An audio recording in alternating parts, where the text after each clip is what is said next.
but may I just propose what we should do in the next hour? The next session is going to happen by Skype.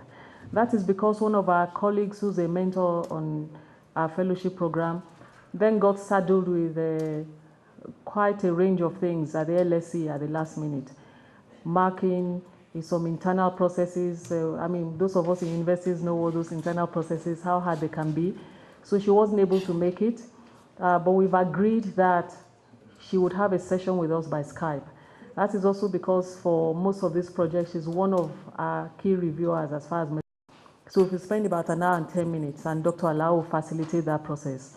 I know Alagaw that she's on Skype, but other people will help you organize it so that you can see her. All right?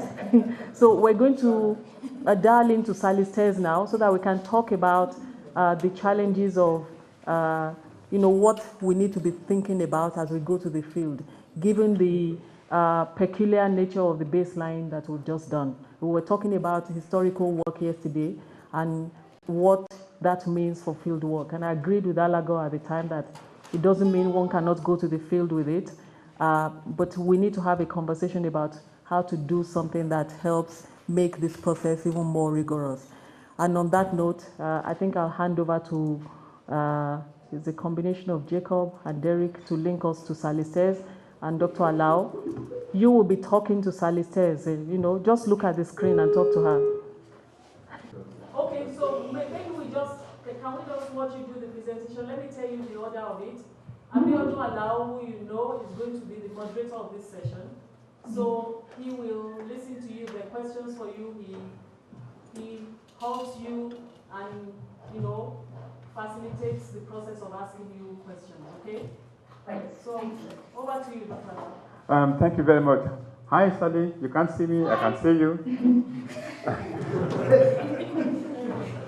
I mean, of course, you should know that I'm doing this with the greatest possible reluctance, but my boss has handed the microphone to me, and I must do something. So, Sally, I think I better just pass it to you, and maybe we'll first listen to your presentation, and then we take it up from there. Okay, great, thank you. So I have, it's not a very long presentation, but I read your the 3 baseline studies that you sent me with great interest. I think they are really fascinating studies and so rich, and I'm really impressed with how you managed to condense so much relevant information into really concise reports. So they're extremely helpful. And I think they're providing an emerging conceptual framework which unites the studies and can strengthen the connections between them. So I've seen some common themes emerge from those studies. I'll then just give them, and I'm sure that you know them better than I do at the end. One of the common key themes that was emerging central to all of these situations was the theme of identity, social identity, often based on ethnic background, sometimes involving religious backgrounds and orientations as well. So identity was one key theme. Resources was another key theme, sometimes in terms of fixed resources, such as, for example, land, access to other natural resources like diamonds, and things which generate income and generate wealth. But also resources in terms of processes and structures. So economic conditions and the health of the economy and economic processes and development seemed to me to be another key theme which was emerging in these reports. Also another key theme, of course, which is very broad, is the theme of inequalities, competing interests, and distributions of power and authority across different groups and different individual actors in those societies. And the last key theme, which I thought was one really nice way of structuring the connections between the reports, was in terms of naming the various actors involved or excluded from each of these processes. So the actors inside and outside the processes and their roles, the roles that they did play, the roles that they couldn't play when they were excluded. And so that includes, for example, it seems to me like one of the key differences between the case studies is the various roles of international actors, and sometimes in the context of post-colonial kind of history. So whether there are international actors present in those processes and their influences on the processes. And also in terms, I thought one of the crucially interesting key themes emerging was in terms of the actors which were excluded from the processes. So civil society actors were mentioned quite frequently. So those are the common themes that I started to make a mental map of the different projects and how different case studies, how they're connected to each other and how they vary between each other, which I think then gives you a lot of analytical traction for strengthening, the whole study together. I can see lots of challenges that you have in this work. One of the main challenges I think is just the complexity and the breadth of your sphere of study across these different case studies. And of course, life is extraordinarily complicated, and so there's a tension between making it broad enough so that it includes all of the key important elements that come into play in this study, but also keeping it focused enough that it's manageable in the time that you have, and manageable analytically in terms of linking all the concepts together. And the positions which were really useful at the ends of the studies in terms of focusing down, I thought were extremely interesting. It was really helpful for setting the framework. One of my first suggestions is that it might be worth going over the propositions and deciding, just for clarity, which ones are setting the framework for the studies, and which ones are going to be developed into research questions that will be tested or will be explored empirically in the theme. Because I think this is one of the challenges when you start a research project and do your background research, that the research questions need to flow inevitably from the background literature, but it's always a difficult decision deciding where to put the cut point between the back what set of the existing frameworks of the premises, if you like, and then what's actually going to be tested. And it's an artificial thing where you draw that line between what's the premise and what's going to be tested. And that's one thing which I think it might be useful to do sort of very explicitly at this stage. So some of the propositions at the moment in these studies are more like descriptive statements currently, for example, that define the nature of the, for example, one statement that I read in one of the reports says, the nature of the conflict determined the nature of the peace, that the historical context has been crucial for the trajectory in a particular country. And of course that's, you could take that proposition and you could use it in two different ways, because in one sense you could say, well, of course that must be true, or at least in order to use that proposition as a research question to be tested, actually we'd need a different kind of study. So we'd need to collect evidence against the proposition that the particular historical context of that country was key. In order to gather evidence against that statement, you would want to be conducting a very large end study and then seeing which issues and themes are common to conflicts. And that gives you sort of the evidence against the statement that the context is crucial and that the idiosyncrasies are really important. So I think for this current study, actually this statement that the historical context is key, or that the nature of the history beforehand determined what happened in the conflict, which itself determined what happened in the peace settlement, I would treat that as a framing statement, a sort of descriptive statement, not to be challenged, not to be tested. And so I think it might be a useful thing to go through the propositions and treat them in that way, sort of scrutinise them in that way, decide which ones are framing statements and which ones are going to be subjected to testing or exploration. Similarly, it seemed to me that some of the statements could be read as rhetorical questions. And so I wondered to what extent they were, again, really framing issues, or sometimes normatively framing issues, which sets out very clearly your political orientation on the project. So, for example, there was a proposition: has the role of Ivoirian civil society been fully mapped and critically evaluated to better assign it a more prominent and more constructive role? I assume just from the language that the answer to that question is no. So if that's the case, then I wouldn't phrase it as a question, but actually make it a framing statement at the beginning. So there's a premise that we think this the roles of civil society have not been fully mapped, and therefore that's what we do in this study. And then actually then the results of what you do in the study is to elucidate the nature of civil society and the roles that they haven't played and the roles that they could play in the future. I think then that will be really, really rich. It really focuses on the value that will come out of your empirical research. Well, so there are other propositions which seem to me to be ready-made research questions, so that they're good to go already when you move into the field. And an example of that would be what assessments could be made of the various actors in the political settlement, how they helped or hindered the process. So that seems to me to be a ready-made research question. So I think that's my first suggestion is that moving forward, this is also, of course, notwithstanding what discussions and what plans you already have, but that's one idea, that you take those propositions, which are really strong, opening statements, and then you scrutinise them and you turn them into different kinds of statements, some which are framing, and some which are the research questions to be subjected to empirical scrutiny. Yeah. So there were some themes also where they were extremely rich, and for me, especially without a background in the context, I would find it useful to have a little bit more articulation or a bit more explanation on why they're important issues. So I say this, prefacing it with an apology in case I'm being extremely naive and bringing up things which are sort of very, very obvious. But the issue of mainstreaming gender, for example, I find very interesting.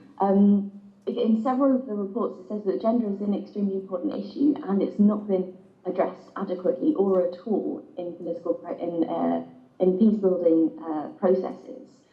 When I think about it analytically, think about, well, what should be inside your frame of reference and what should be outside your frame of reference, I wonder why, I would like to know why it's crucial that gender should be included. For example, if you take a very naive approach, then you should say, well, was gender ever a cause of any of these conflicts? And if it wasn't, then why do we need to study? If it wasn't a cause of conflict, then why is it part of the solution? And that's another question, because I think in many cases you'll think that it's obvious why it should be part of the solution, but I think that should be articulated more clearly, because I think then it will have more traction when it's when you write up these things. Yeah. So for example, I would say gender is highlighted, but it comes to mind. So why highlight gender and bring in gender as a mainstreamed issue or socio-demographic factor? What about, for example, youth? And I know in other contexts, marginalisation of youth has been a key driver of conflicts, and therefore, Therefore, it seems inevitable. You really should address this when you're studying the religions debate these things. So again, it's a question of what's inside and what's outside, and scrutinising really strongly, or just motivating very clearly why the factors that are inside your study are inside. And I think just because it then makes your argument stronger in the end. A key challenge, I think, of the nature of your research questions is a philosophical one, that there are lots of counterfactuals involved. There are lots of questions, for example, that go along the lines of what went wrong and what could have happened, what should have happened, how could it have gone better? And this is extremely difficult to get empirical evidence for these research questions, because you're always saying, well, what if, what if, what if? And of course you don't, in most cases, you don't have much evidence for the parallel universe that might have existed had some different course of events occurred. I'd like to suggest, not to be pessimistic, but I'd like to suggest make a suggestion for one way of addressing that problem. But I would also like to put that on the table as a question for general discussion, and I'd be really interested to hear your approaches to that. But my suggestion is that for this you would draw very strongly on people's opinions, on people's recollections of processes as they happened, and their reflections, their ruminations. So I guess then you're talking about, talking to key informants or key actors who were, for example, involved in a particular negotiation, who remember the conversation, who remember the personalities who are around a table, who can give some insights into, people will reflect on these things, of course. And so for those kinds of questions, drawing very much on perceptions, on opinions of those issues. Another key challenge, I think, which is, again, inherent in this kind of research, is that many of the research questions imply a normative benchmark that I think may be hard to define. So this is not to say that the normative element isn't important, because it, of course, defines the research project, and that's extremely central to it. But I think one key challenge is to define the benchmark. So, for example, some of the research propositions asked whether certain issues had been adequately addressed. And I think it's very challenging to define what's adequate. If you can, then I think that will be brilliant. I imagine that in many cases it will be very hard to do so. So again, I've got a suggestion for a slightly different way of approaching that challenge, and that is to maybe ask instead of, have issues of gender been adequately addressed? Say, for example, what are the concerns or the needs of certain marginalised or excluded groups? How have they been met, if they've been met at all? What are the consequences of the course of events so far? What are people's perceptions of what this state of events might be in the future? So again, I think drawing a little bit on opinions for the counterfactuals, but those two issues, like what could have happened better and what's adequate and what's inadequate, I think they're very tricky, abstract kind of questions. So getting some kind of framework on them would be, hopefully might be really helpful. But again, these are just my ideas, and I say this as a very naive person who's not embedded in the research, so I just put them on the table as issues for discussion. So those are my thoughts on the basis of reading the reports. I'm also fascinated to hear what your plans are for the fieldwork stage. And I have a few, I guess, just practical questions, I think, which might help sort of, well, at least frame the issue in my mind, but also might help the discussion going forward if you've not got that far yet. I guess the first question is, what are the general kind of fieldwork ideas? Do you have ideas of particular approaches that you're going to take? Are you thinking of particular methods? Are you thinking of employing interviews with key informants? Are you thinking of conducting surveys? Are you thinking of doing documentation, analysis, or observation in the field? I'm interested to know what your sort of man hours are for it, because the projects at the moment are so broad and rich that you would need several years in the field to be able to study them really properly. So I'm interested to know what the length of time is that you're planning for the field research, and how many man hours essentially you have for the field research as well. I'm also curious to know if you have already existing resources that you're planning on using, say data sets, documents, and so on and so forth. If you also have key contacts already that you're planning on use. So if there are already sort of gatekeepers or key people who are involved in political settlements who you know you'll be able to talk to. And as a follow-up to that question, have you identified the people that you want to talk to, and do you anticipate it being easy or difficult to get access to them? So I guess one way of phrasing that is, who are your participants? Are they key informants, or are they a broader population? I think, and lastly, research ethics, of course, always has to be mentioned. I know, you would always take this into account, but just to flag it up because it's important. What are the issues of research ethics involved, given the extremely sensitive nature of the topics of this study? And then lastly, I think, is there anything that's, again, thinking about what can be known with this kind of research, and especially when it involves counterfactuals, and especially when it involves elements of secrecy in some cases, is there anything that you identify which would be systematically outside your sphere of research in this study? For example, government documents that you wouldn't be able to access. I think this comes very much to the front of my mind because this morning on the news in the UK there was another item about the Northern Ireland peace process, and about the legitimacy and the feasibility of investigating murders before the Good Friday Agreement, and the problems with immunity which was given to certain people in exchange for information. There are so many process of secrecy involved in this involved in trying to reconcile and make a path out of the troubles, that it brought to mind the fact that there are some things which are systematically outside the sphere of what can be known by researchers. And so it seems to me that you're not, the response to that is not to be paralysed, but to just be very, very transparent about the framing of your research and what's within the sphere of what can be known or what's outside the sphere. And again, I think that just potentially could help just in terms of the focusing and the framing of the projects. So those are my thoughts and questions. Wow.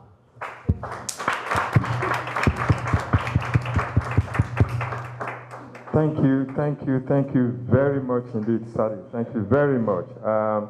Actually, some of the issues you identified are issues that we have also thought would require a second look, especially the issue of the propositions. But all other things that you identified are extremely important, and I'm sure we'll be seeking further clarifications and your suggestions on some of these. I think the next thing to do is now to throw it to the floor and to ask for questions, comments, additions, definitely no subtraction, and maybe multiplications of some of the comments. So I pass the phone to Godwin. I think in any case, at the end, all the groups should have somebody responding to the questions that you raised about our thoughts are thinking about the field. Right? Because I think you put certain questions on the table, and our discussion in this session was meant to be about that as well. What are we going to do in the field? How are we going to do it? And we've already thrown up the very broad nature of these studies already, which I think will have implications for how we navigate the field study phase of this research. Yeah. So I think that's my way of saying that the group should get ready to respond to specific things at the end. But I don't know who's speaking next. Okay, that's a suggestion, and I don't know whether we go by that. Is there any other comment as to whether we should adopt a different strategy or to follow what Fummi has suggested? Okay, silence in this case is consent. So, so how do we do it? But before this, is there any specific question? Has anyone got any specific question for Sally? Okay. Great. I think also for some of the questions that I raised, and I wouldn't want to put anyone on the spot, but I could never, don't know where everyone's thinking is. So I've typed up my notes, so I can send them to you for a rumination if that's useful for later. But what I'd be interested in knowing is if any of the suggestions or the questions are sort of useful and like which ones are more useful for your process kind of going forward, and which ones are sort of maybe already resolved or not really an issue, or more or less straightforward. Thank you for the presentation, Sally. It was very inspiring. I'd just like to ask if Sorry, can you please tell Sally who you are and how we... I'm Kevin James from the University of Yaoundé 2, that's in Cameroon. Hello. Hi. So I was saying I was actually very much edified by your presentation. But I thought that since you've gone through some of the studies, it would be interesting to see what methods you may suggest to the different groups, and your reasons for maybe suggesting those methods. Thank you. Yeah. What was coming to mind when I was reading them was that a couple of things were probably going to be useful. And one main thing was going to be key informants interviews, getting hold of, talking to the key people who were, for example, I mean, ideally, you would really like to be talking to some of the political leaders and some of the other group leaders who were involved in settlements, who were involved in conflicts as well, and asking their perceptions on what was the negotiation process in each case, who was around the table, who was invited, who was excluded, what happened during the conversation. So I don't know if this is, and if this might be naive on my part, because it may be that this is already known for some of the studies. It may be that some of that information can be derived from documents, so official documentational analysis. You could do an analysis of which actors were involved. If you had such a thing as a transcript, you could, of a meeting, you could do some nice content analysis. I would doubt that such a thing exists for these kinds of sensitive meetings. I would imagine that what's produced at the end of a very heated discussion is a document which is the process of negotiation, and sometimes that, that is a document is a very rough, or a very peculiar reflection of the process that happened in the meeting. So it seemed to me that one of the interesting things would be to get opinions and recollections from key actors, but including those key actors who were excluded, who were systematically excluded, where you think that's important. So it seems to me that one way of beginning the process might be to draw up sort of, if you like, a framework of that sets out who were the key actors and what did they do over the course of these, the course of the period that you're studying. And that could, of course, include ordinary people, and maybe stratified by different regions according to how much they were affected by the crises. So, for example, if displaced people have a particular interest group in a particular scenario, then you want to target them and try to speak to people who went through that experience themselves. So it seems to me one of the challenges is that all of those different groups that you're interested in studying and seeing how and analysing the complex interactions between those groups. For some of the groups, there'll be one or two key informants, representatives, who are easily identifiable. Say, the head of an NGO, say, the particular diplomat that was sent from the UN for a particular negotiation, be identifiable. But then for some groups, there won't be identifiable representatives. So, for example, in the experiences of ordinary civilians, there's not an obvious place to go to get the definitive accounts of what the experience was of that group. I think there's more. Oh, sorry. Sally, we'll try to call you back because okay.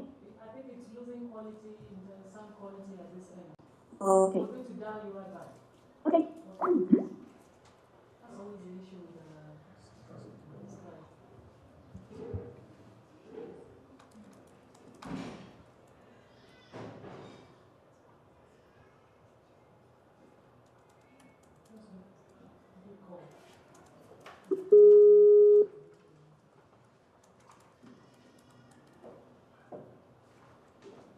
Hello? Hi. Hello? Okay, Can you hear me?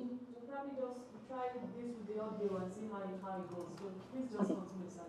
Yeah, sure. Certainly. I was rambling somewhat before you hung up, so it's a good chance to reset for me. I tried to answer more succinctly. The question which was set was what research methods would I suggest? And the two things that occurred to me was interviews with key informants. And they might be, in some cases, easily identifiable representatives of certain interest groups. In other cases, I think when you're, for example, interested in the experiences of marginalised groups, or say civilian populations, then you've got a challenge as to how you gather data on those people. So, one way of getting data on ordinary people's experiences would be to use I don't know if you have, if any survey data, if any Afrobarometer data were captured in any way people's experiences, you could use those. The second source of information that I thought might be useful was documentation analysis, in particular of the settlements and negotiations which took place. But here I have a big question mark in my mind about the quality, how much information you can actually get from such documents. Because I think in many cases, actually something which is extremely important is not what's produced on the final document, but actually what conversation took place, who were the actors, which ones were more dominating, which ones were, how the power relations went in the conversation. Yes, thank you very much, Sadi. Is there any other question before we go into kind of specific country case studies? Is there any other question? Okay, Sally, so I don't think so. So what Fummi suggested we do, which has not been unanimously accepted, is for each case study to respond specifically to the issues we identified. And I don't know, is there any other who want to start that? Okay, Kenya has volunteered to start. Hello, Sadi? Hello. Okay, yes, we'll see together.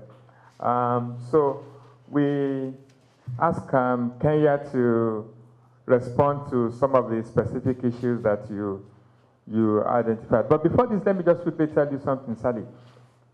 After the various presentations and the last 2 days, we have identified quite a number of things that we have incorporated or we are going to incorporate into the project. So some of the issues that you identified are issues that we have already noted. And so if, let's say, they do not come up in the various responses to your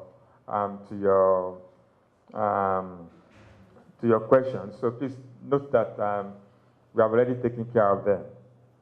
So I give it to Kenya to react to you first. Thanks for the in-depth presentation, Sally.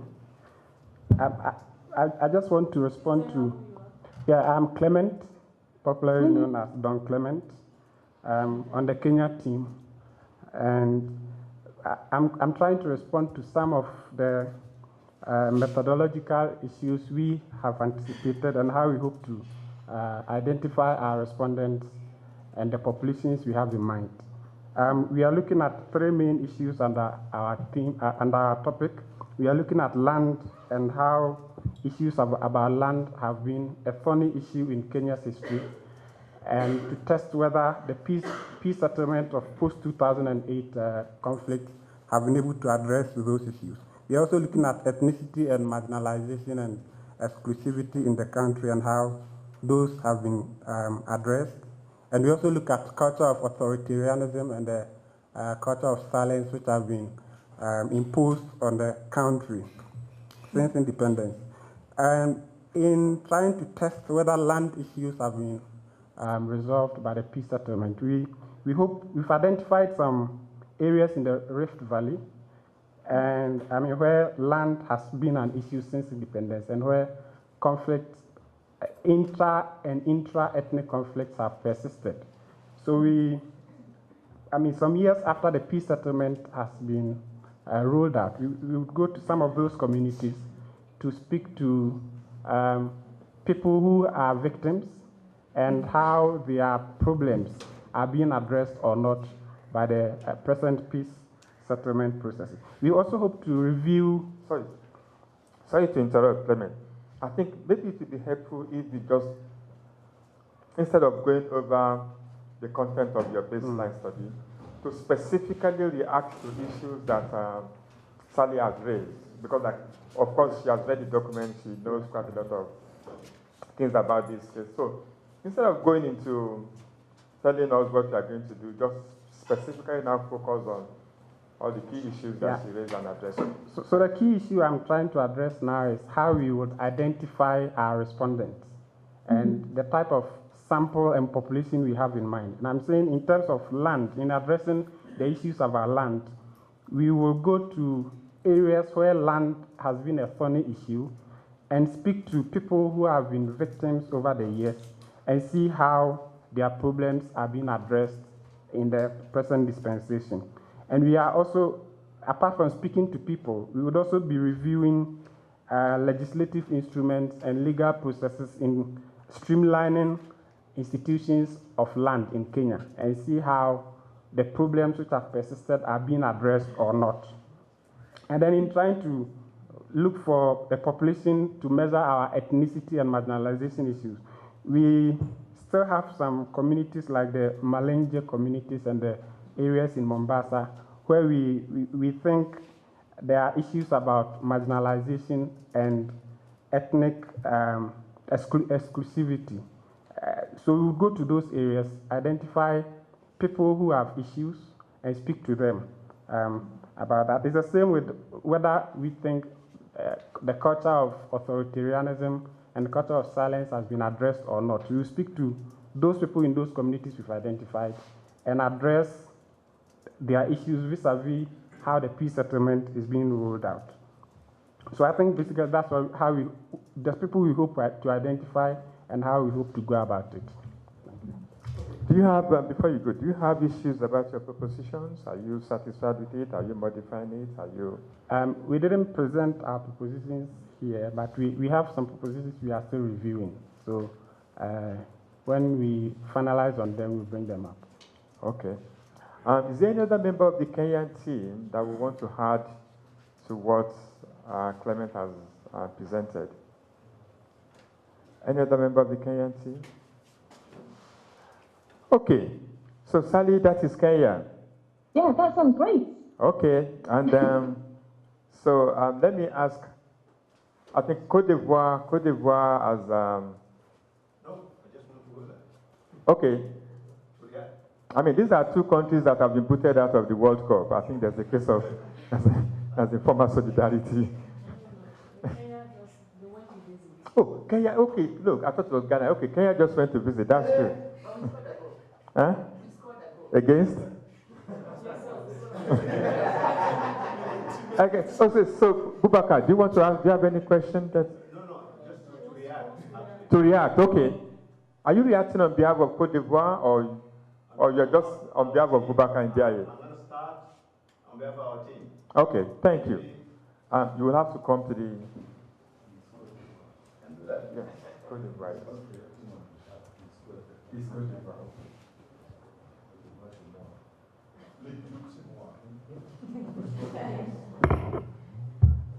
Let me first say that I did hear a very important point that Sally made regarding the challenges of empirical research.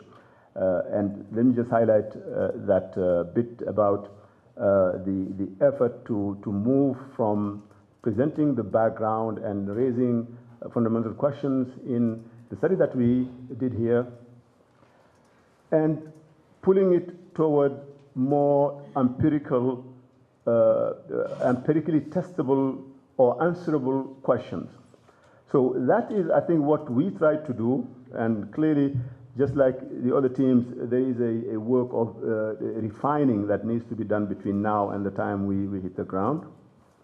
We tried certainly to identify a number of propositions that we felt did that, went from, again, presenting the background and some of the dynamics that surrounded state building and then peace building, to sharper questions to be put to people on the ground. And I certainly agree that we do need to pick carefully people to interview, to provide the empirical data on some of the key issues. And certainly gender is that cross-cutting for all cases. What we try to frame is trying to get to the question of whether lessons were learned from the state building and peace building process that excluded gender.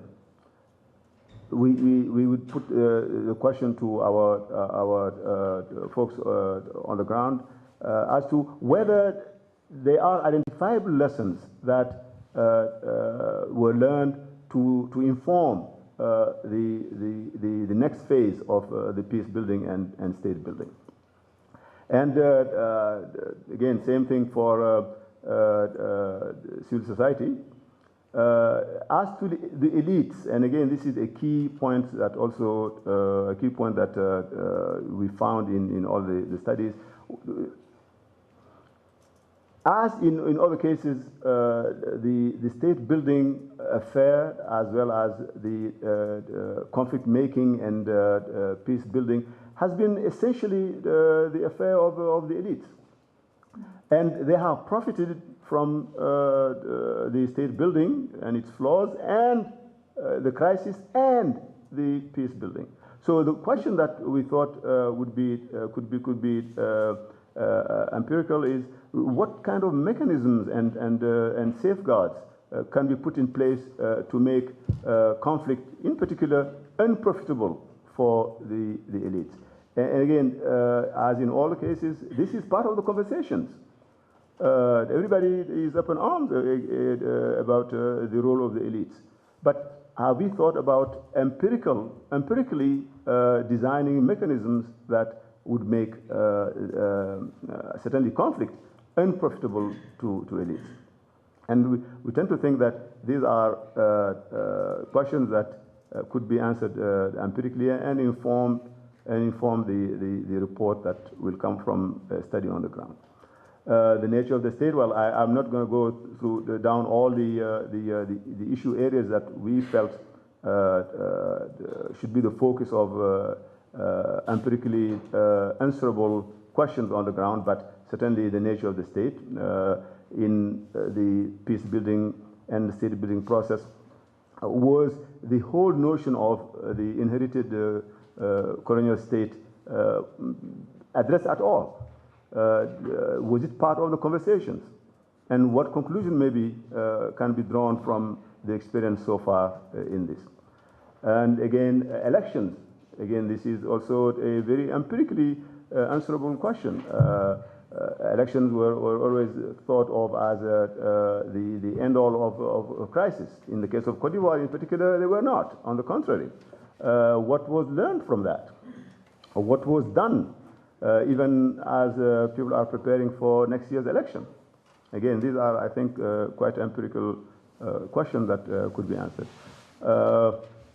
Well, let me just stop there again. These were some examples of the propositions that we came up with. But again, let me, in ending, acknowledge the difficulty in moving from that background to framing specific questions that could be empirically tested on the ground. All right, now I'm going to stop here. And let me see if my other colleagues in the team can add anything to this or raise questions. All right. Sally, that's it. Great, thank you.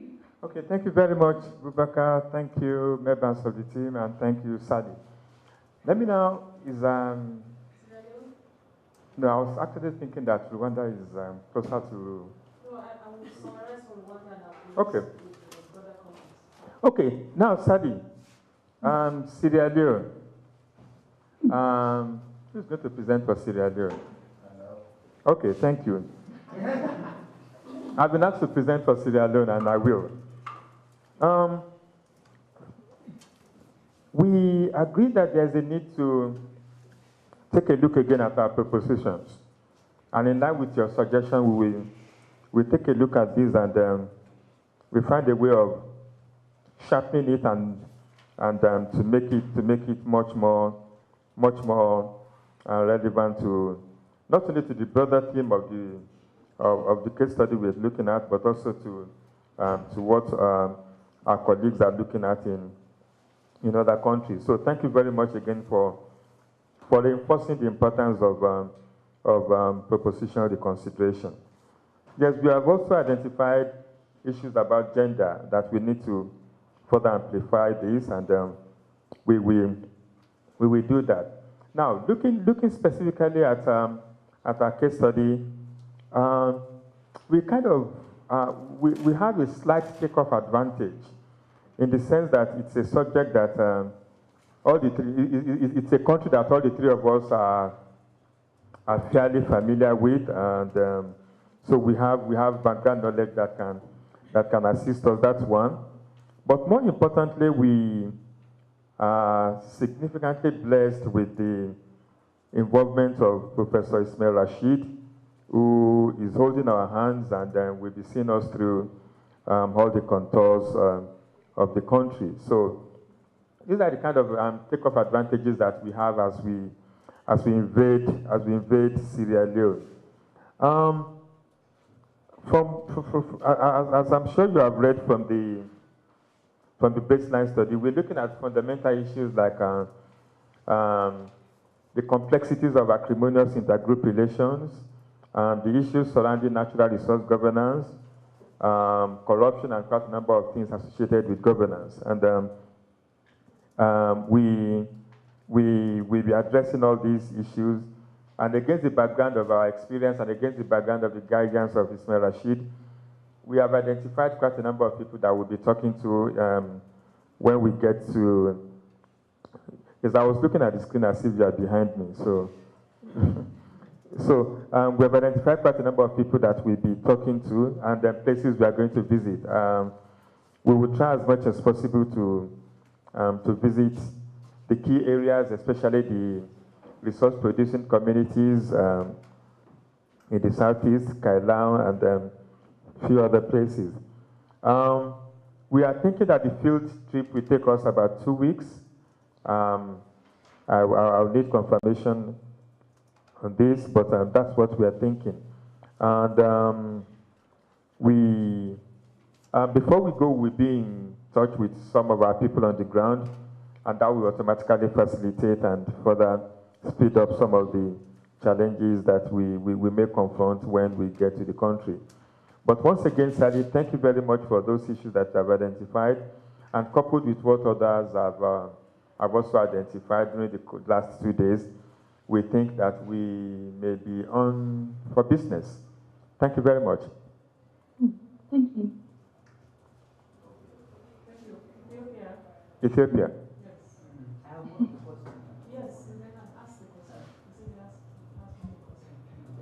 Thank you, Sally. Is it working? I think so. Okay. Yeah, sorry, I'm here. I'm just scribbling notes.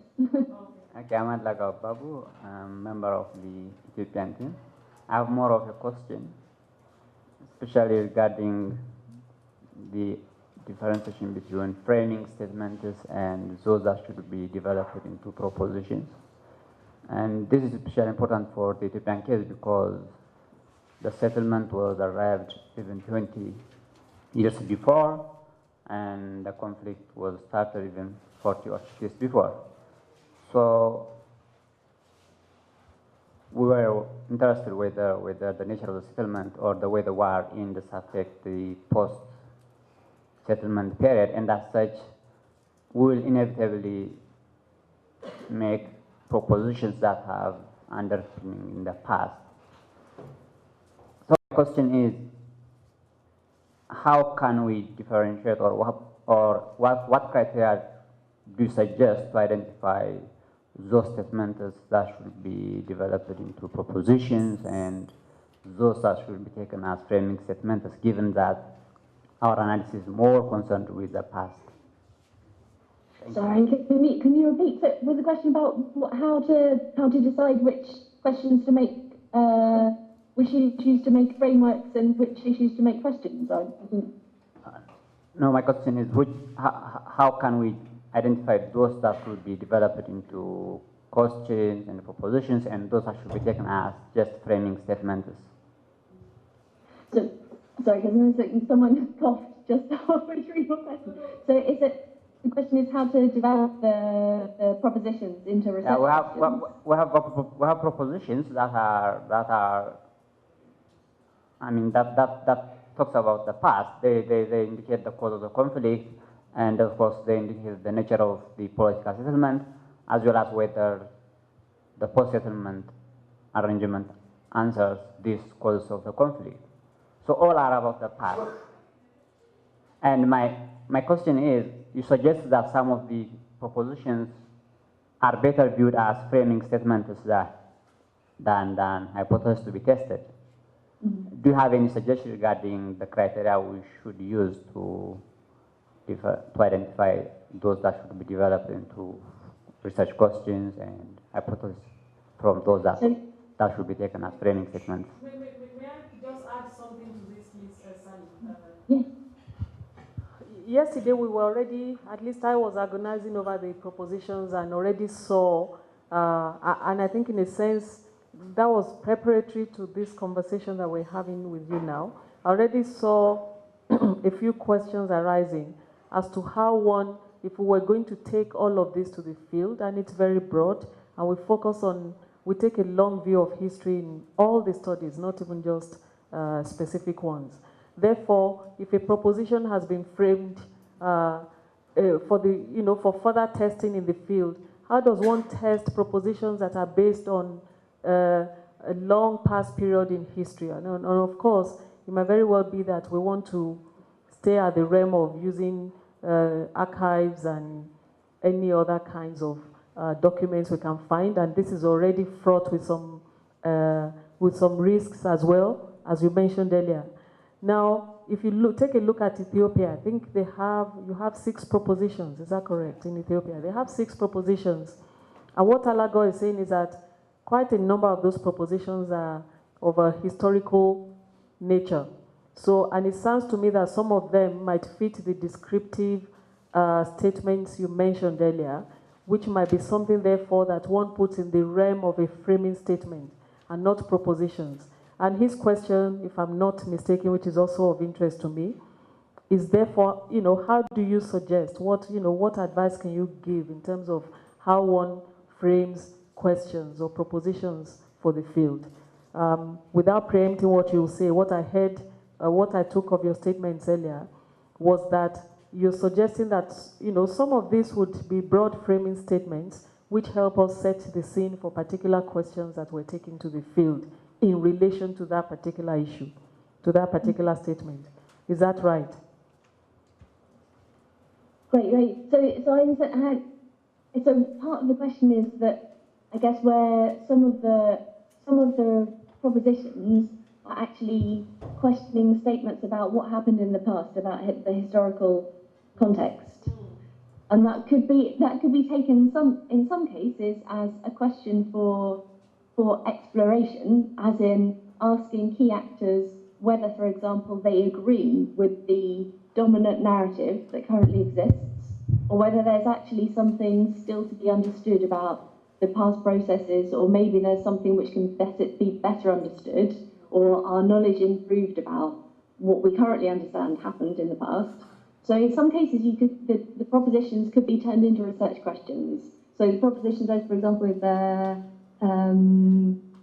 Ethiopia thinking. Well, so this was, I guess this is like one of my examples. So the second proposition for Ethiopia, the conflicts in 20th century Ethiopia were caused by the exclusionary nature of the state. More specifically, they were about ethnic domination, political centralization, and economic marginalization. So that raises for me a couple of possibilities. One is to say, well, okay, if this is received wisdom, then it's the background, then it's not something which is taken into the field. Okay, or if it is taken into the field, then the question is, well, what's the situation now, and what have been the consequences of those characteristics? But if that's not received wisdom, if it's challenged, or if it's not fully understood the mechanisms of it, then that could be turned into a research question for the field. So, for example, ethnic domination is cited. It could be, and so this is, excuse my naivety on the subject, but but the nature of the way that ethnic domination occurred, the mechanisms by which it happened, could be something for empirical research. And this is asking people to recall their experiences in the past. Okay, but I think the one way that you might decide on which elements of that context to keep as background, which ones to turn into questions, I think there are two things which might inform it.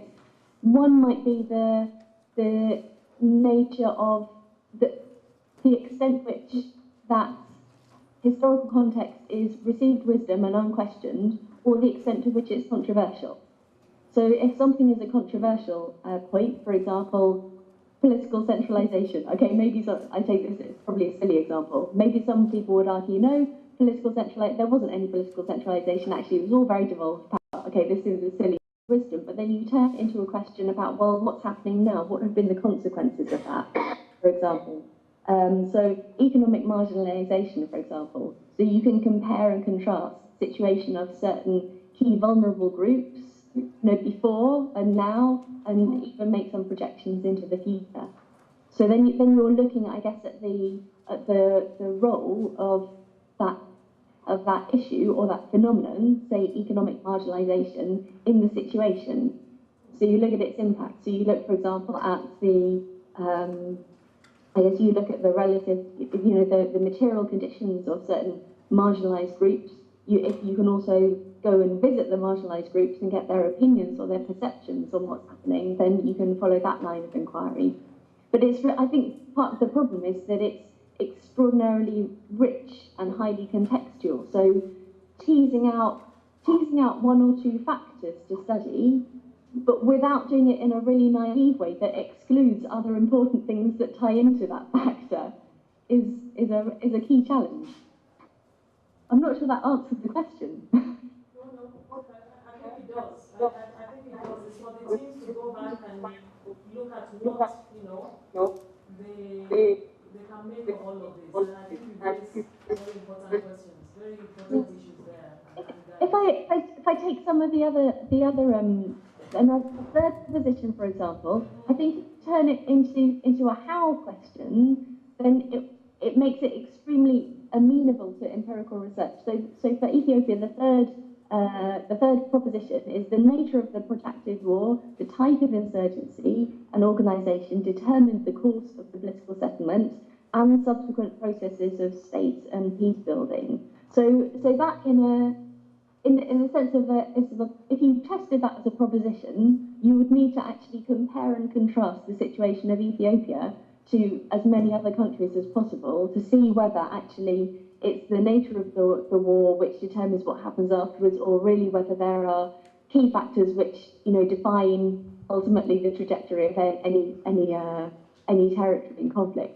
But if you turn it into a how question, then I think you could yield some extremely rich insight. So you say, how did the nature of the war, that it was protracted, the type of insurgency, the organisation, how did it determine the course of the political settlement? Using things like quasi-historical methods like process tracing, where you're seeing the nature of the different actors and the way that they interact with each other and what happens as a result, and try to draw the path. So I guess it's a narrative kind of an approach. Sounds very clear. I don't know if that's such a. Thank you. For me, it sounds very clear. Yes, thank you very much, Sally. So we give the microphone now to Rwanda. Thank you. Thank you, Abiodun. Sally, I'm speaking. I'm going to speak in general, but in particular places I might speak to the Rwanda baseline study. Okay, but I just wanted to, as a way of closing, to respond in general to a lot of issues that you've raised.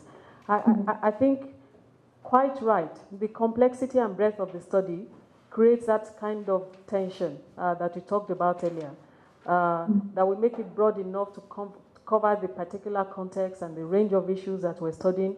But there's a tension between that and, and having a focused and more manageable study analytically. And we need to reflect on that as we go to the field. It might very well be that we accept that part of the baseline study, part of the essence of the baseline study is to do some literature review, or, that gives us, of a historical nature, you understand? And that there are specifically focused issues that we then on that basis go to test in the field. As I'm talking to you, I'm reflecting on what you've said, but it's my way of also having a conversation with the group as a whole. And we already recognized, as Abiodun said, that we would have to go over those propositions, because you would have seen that as you said earlier, some are in the form of questions, some are broad statements, some are probably also nailing down particular things that are testable in the field. And so establishing clarity in a way that we're now thinking about what is manageable, what is more focused and manageable, will be very important.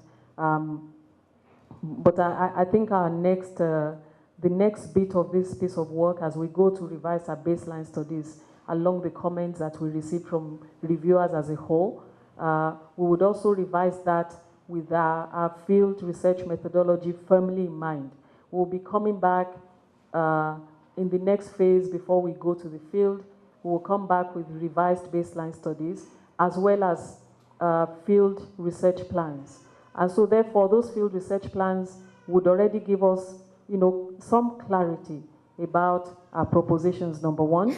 And I think I very much appreciate your statement about being able to at least change some of these propositions as they are now into a combination of framing statements as well as questions in terms of what is empirically testable.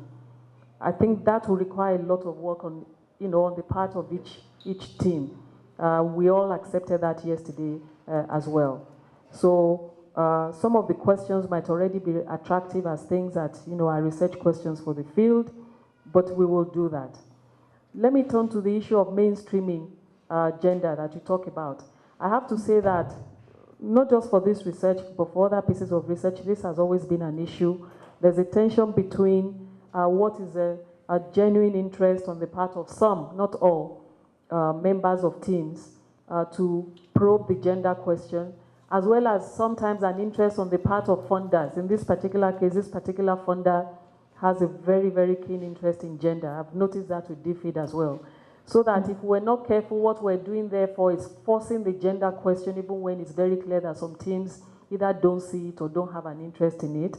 Part of why that speaks to your question about, and I want to recall that in an earlier interrogation of our draft document, remember you had raised the issue of, should we not be asking about what identity issues in general, instead of just asking about gender? But of course, the policy interest in this is that in most cases you might not find gender issues at the roots of the causes of conflict. They're they're not direct, you will not say direct causality, but you see proximate issues, so that once you trigger inequality, or you ask broad questions around what are the identity issues, gender will take a back seat, and you're right, youth will be at the front of it because it's directly related to violence.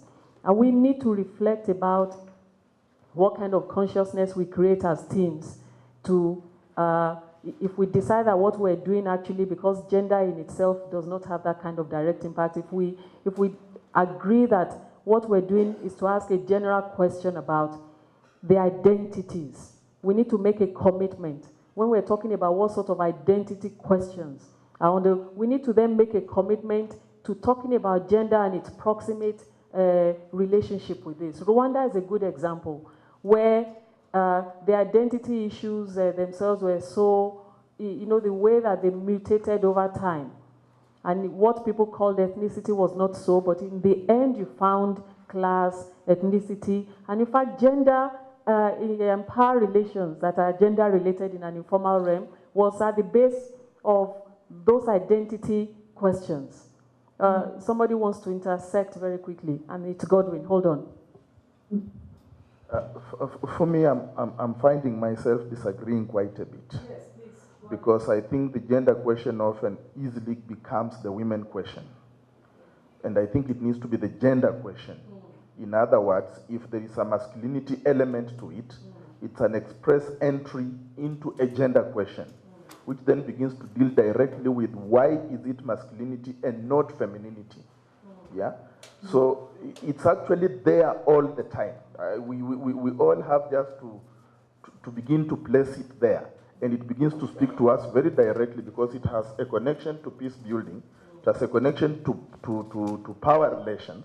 It also has a connection, I think, to issues to do with the state building processes in a way that is so direct and immediate if we begin to think about it in terms of the relationships between masculinities and femininities. I'm not myself, because of where my interests lie, I'm not in disagreement with that position. I was just trying to find a lot of common ground between the policy and the practice and scholarship tied to this. And I probably want to agree then, because there's some of the teams that will not raise a gender question at all if we go in the route that I was trying to suggest. The policy interest here is about gender inequality, which is tied to women's, what do you call it? Which is almost women specific in terms of representation. But yet, the scholarship issue does exactly what you're talking about. And so maybe perhaps we should reflect on this and leave it in it and let everybody come at it from the various angles, from the point at which they jump out at us in the different studies. All right? So we agree, therefore, that we're not just looking at whether gender was a cause, but look at actually the relationship of gender to almost every facet of what we're studying, and then see what that throws up. All right? I think I have two or so more points from what you've talked about. I think when you talked about the nature of the questions that were taken to the field, Sally, what jumps at me a lot is this issue of what is measurable, really, really. What can we really, really measure? And this is why the conversation we had about historical perspectives and statements around history becomes interesting. Because where you may not be able to find someone who was an active participant in, say, maybe a colonial process, either because they've all faded away in different ways, or you don't have access, whatever it is, I think it becomes very, very interesting to focus on perceptions and opinions. And that might actually be the best thing that we can do when we're going in that particular direction. All right? So this issue of normative benchmarks and how to define them, I take very, very seriously. So on the one hand, what we're measuring, we might find ourselves drifting, and I'll come to methods last, I think, in the area of perceptions and opinions, because therefore, as we're targeting those participants, those key informants, we know we can be more focused on what we're looking for. But defining benchmarks and so is just as tricky, because we might therefore begin to look at the actors, focus on particular actors, and look at the consequences of those particular periods on those actors, especially marginalized groups. And that takes me to your point about the fieldwork ideas. What I see from the different baseline studies, which is what we all have to go back and reflect on, is that depending on the questions we're asking and what we're trying to measure, we will have a whole, our participants will be a whole range of, we'll have a whole range of interlocutors, really. So some people might lean towards historical stuff or some other things that they can test really by key informant interview, but I almost see a mixed methods kind of approach to this, because I see the potential for focus group work a lot in Rwanda, for example. I see the potential, of course, for key informant interviews. I don't see a lot of surveys coming out of Rwanda. Documentation will be huge, especially for some the historical analysis, the analysis of various periods in history. But I think what you've done is you've challenged us to go back as we go to this next phase where we'll be developing, where we'll be revising our baseline studies and therefore refining the propositions, to then have a field study plan that clearly outlines who we're looking for, issues of access, what methods, what key questions are we raising, and what sort of methods best help us look at those questions. The issue of how long in the field, you're right.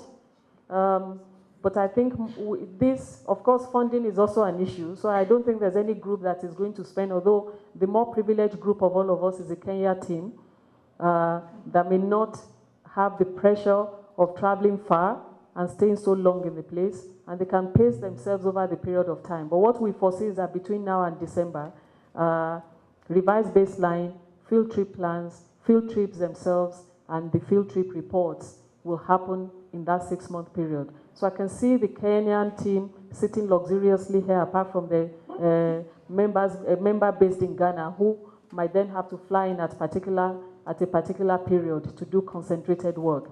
But for the rest of us, we have to travel to particular places and do it within a particular period in time. And I don't think we have resources really to stay in the field for more than 2 weeks. For those who do, of course, they need to express that, but being able to keep ourselves tight, and therefore, it even requires that we're more focused in terms of what we're looking for and how we go about that work. All right?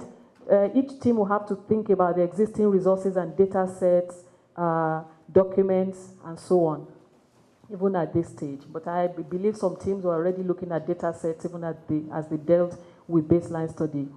Last but not least, the issue of research ethics. This is big for us. It's big for us as ALC that is transitioning from a major London presence, that for all our research programs, we keep research ethics on the radar. And this project is not going to be different from that. Sally, you sit on the Research Ethics Committee that we just created. So this is to tell you, of course, the meeting will take place behind your back today. But your other teammates will meet to discuss some of these issues and whatever framework we're going to use to look at some of the risks you talk about.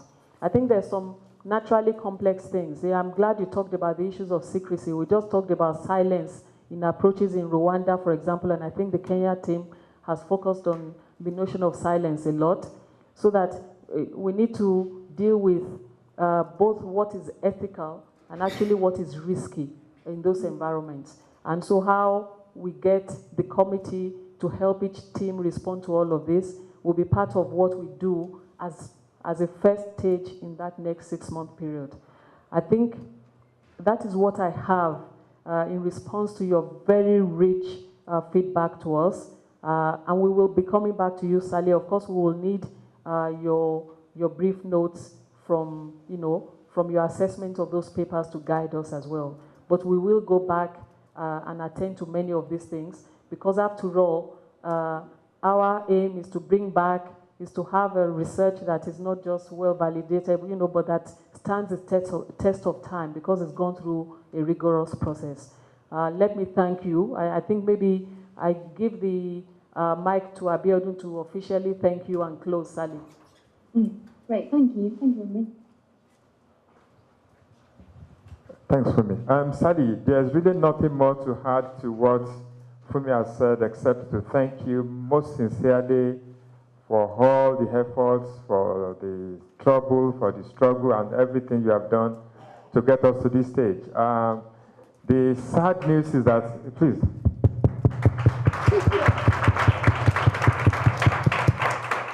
And Sally, the sad news is that we keep coming to you. So please don't get fed up, and we thank you in advance for your assistance and support. Thanks a lot, Sally. Great, and then we see you in London. Thank you very much for having me, and I'm sorry not to be there. I hope next time to meet you all in person. Yes. Next time we send a plane to pick you specifically. Great. Okay, thanks a lot, Sally. Great, thank you. Bye. Good luck for the rest of the...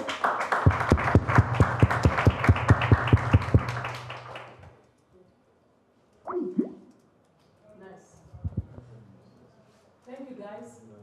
I think let's just round it. There's no point to then go to lunch and come back from lunch. I will give this to God.